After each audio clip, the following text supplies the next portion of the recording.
یہ ایک خالص خالوانہ تحریر ہے جسے خالد فرشوری کی کتاب میں نے خالو ڈوبتے دیکھا سے لیا گیا ہے۔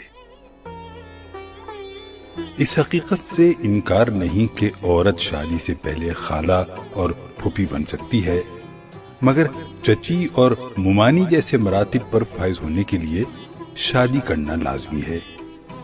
اسی طرح مرد بھی بغیر شادی کے صرف کسی کا ماموں یا چچا تو بن جائے گا، مگر شادی کا لڈو کھائے بغیر دنیا کی کوئی بھی طاقت اسے پھوپھا یا خالو نہیں بنوا سکتی۔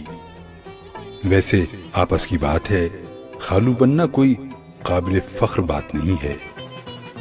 خاندان کا سب سے غیر ضروری آدمی خالو ہی ہوتا ہے، کسی کام کا نہیں ہوتا۔ سارے کام تو آپ کے چچا اور ماموں کر رہے ہوتے ہیں۔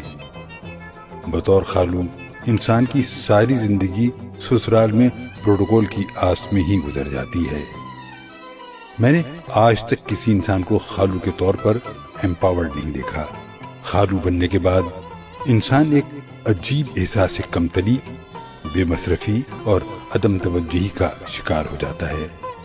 خالو اور پھوپھا بنیادی طور پر عورت اورینٹڈ رشتے ہیں۔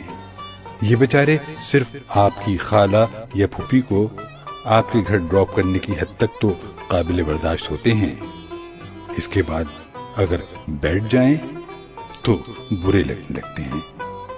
انہیں صرف چائے یا کھانا نہیں چاہیے ہوتا، یہ چاہتے ہیں کہ پورا گھر انہیں ویسے ہی پیار سے اٹینڈ کرے جیسے ان کی بیوی کو کر رہا ہوتا ہے۔ پیار کا بھوکا ہوتا ہے خالو، مگر وہ سمجھتا ہے اسے اس خاندان سے حقیقی پیار کبھی نہیں ملا۔ اچھا آپ نوٹ کیجئے، شادی بیاہ کی تقریبات میں خالوؤں کی الگ گیدرنگ ہوتی ہے۔ یہ ایک الگ ٹیبل پر بیٹھے ہوتے ہیں، انہیں پتا ہوتا ہے کہ ہم آؤٹ سائڈر ہیں۔ یہی احساس محرومی خالوؤں کو چھوٹے موٹے موڈی پن کی طرف لے جاتے ہیں۔ خالو پیدائشی طور پر ایسے نہیں ہوتے، زمانہ انہیں اگنور کر کر کے ایسا بنا دیتا ہے۔ قدرت کی ستم ظریفی ہے کہ خالو بننے کے بعد اس سے وہ امپاورمنٹ بھی چھن جاتی ہے جو اس سے پہلے بطور چچا یا ماموں وہ کسی اور گھر میں انجوائے کر رہا ہوتا تھا۔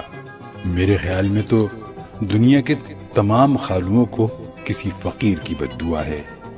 خالو سونے کو ہاتھ لگائے تو مٹی بن جاتا ہے، خالو سے اسی لیے کوئی کام نہیں لیا جاتا۔ زیادہ سے زیادہ رشتہ فائنل ہو جانے کے بعد خالو کا دل رکھنے کے لیے اسے لڑکے کی انکوائری کا کام دے دیا جاتا ہے۔ میرے حساب سے آپ نے مختلف فلموں یا ڈراموں میں چچا، ماموں، سسر اور بھائی کے مضبوط کردار دیکھے ہوں گے، مگر خالو کا کوئی ذکر نہیں سنا ہوگا۔ آپ خود یاد کریں، اپنے ماموں اور چچا کو آپ اپنے دوستوں سے فخریہ ملواتے ہیں، ان کا تعارف کرواتے ہیں کہ یہ میرے چچا ہیں، یہ میرے ماموں ہیں، مگر خالو اور پھوپھا وہ بد نصیب رشتے ہیں جنہیں کسی سے ملواتے ہوئے آپ کی زبان لڑکھڑا جاتی ہے۔ آپ خالو کو خالو اور پھوپھا کو پھوپھا کہہ کر نہیں ملواتے، بلکہ انکل کے نام سے متعارف کروا کر جان چھڑا رہے ہوتے ہیں۔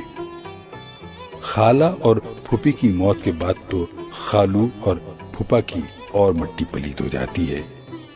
انہیں خاندان میں کوئی دو ٹکے کو نہیں پوچھتا، بھلے انہوں نے خالہ اور پھوپھی کو زندگی میں کتنا بھی خوش کیوں نہ رکھا ہو، مگر سرگوشیوں میں ہر زبان پر یہی الزام ہوتا ہے کہ اس آدمی کے ساتھ نے مرحومہ کی جان لے لی۔ ہماری ان باتوں سے متاثر ہو کر ہمارے ایک دوست نے شادی کے بعد یہ مشاہدات اپنی بیگم سے شیئر کیے۔ اس نے بھی اتفاق کیا، مگر جب میرے دوست نے یہ کہا کہ اللہ مجھے کبھی خالو نہ بنائے تو وہ برا مان گئی اور کہا کہ یہ تو میری بہنوں کو بد دعا دے رہے ہیں آپ۔ آج عالمی یوم خالو ہے، اپنے ارد گرد موجود خالوؤں کو تلاش کریں۔